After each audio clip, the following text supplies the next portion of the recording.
is torched, 2 damaged and a shop being torched. Kim Daniels is SABC's reporter on the scene. Kim, a very good morning to you. What are you witnessing this morning?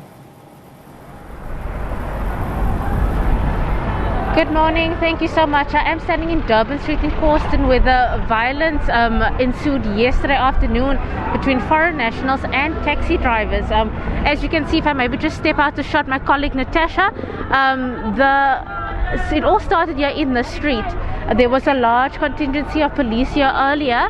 I think they are lurking around here somewhere as the Minister of Police, Gqeberha, he's at the 10111 Centre and he's making his way down here as soon as he's done with his briefing.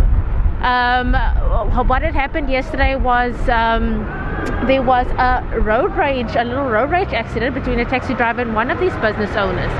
And then that had escalated into what we saw yesterday on social media, the burning of taxis, the burning of cars, and the burning of some of the shops. Late last night we had also gotten reports of shops in the location township areas that were petrol bombed, and these shops were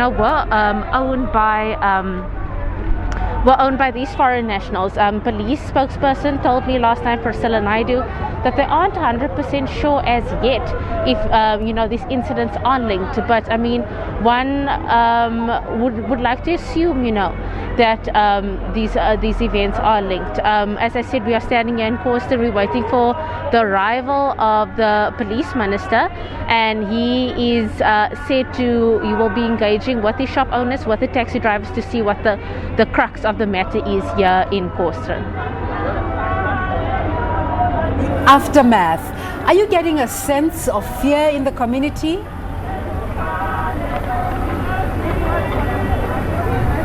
I had spoken to some of the eyewitnesses here yesterday. All the shops were closed this morning. They are still closed. And if you're from Gqeberha, if you know the Nelson Mandela Bay Metro, you know Durban Street in Causton. It is one of the busiest streets in Nelson Mandela Bay. And I mean, I have never, this morning when I was here, I'd never seen it that empty. It is only quite busy now because people have, gathered and they are obviously waiting for the minister, but all the shops are closed. There are no street vendors here, and as you can tell from my hair, the wind is blowing quite a bit, so people are quite scared. They don't want to get shot, they don't want to be involved in the violence, but police had heeded a call for calm, and their presence is present for lack of a better word, in the area to make sure that the calm remains calm. Is there a sense that the worst is behind us?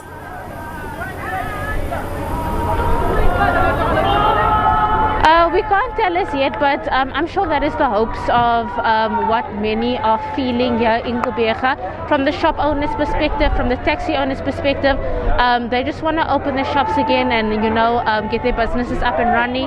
The taxi drivers also seem to be just wanting to be doing their job. So hopefully the worst is past us and we can now move ahead. Just in terms of counting the losses, what are the taxi drivers, especially the taxi organizations, saying about this morning? I had spoken to one taxi driver this morning. He said when he drove past here yesterday, had no idea what was happening, but he was met by guns. A lot of foreign nationals met to his taxis with guns, saying he must turn around, they must go away. But that was obviously from the violence that had been happening in Durban Street at the time. He was saying he was too scared to drive his taxi today. He had come down in his own personal vehicle just to assess the situation, and from what he saw, he was happy that it was calm, but he is first waiting from the go-ahead, from the police, and to make sure that it is safe for him to drive, for his drivers to drive. And he was saying his passengers are also scared to take taxis because they don't want to get caught up in all the violence. Kim, what are members of the community saying about the place where to put blame? A lot of people have been saying too much responsibility is being put on an already understaffed police component. What's the community saying about how the police handled this? The police were quite happy that the vans and even the emergency services were out here in numbers and quickly on the scene yesterday. But from the sense that I'm getting, they're saying that in the street, because it's a very busy street, it's not uncommon for accidents to occur. There are a lot of potholes in this road, rather, and they were saying that accidents happen quite often. And if you do get a hot head or two, fights do ensue. They've never ever seen it escalate to this level, and they are quite scared. And they obviously want peace to return back to the area of Houston, but everyone at this stage is just very cautious about the entire situation. Kim, thank you so much for bringing us up to speed. Of course, we'll be looking forward to see what the police minister says after that briefing he's having with his lieutenants. Thank you so much, Kim Daniels there.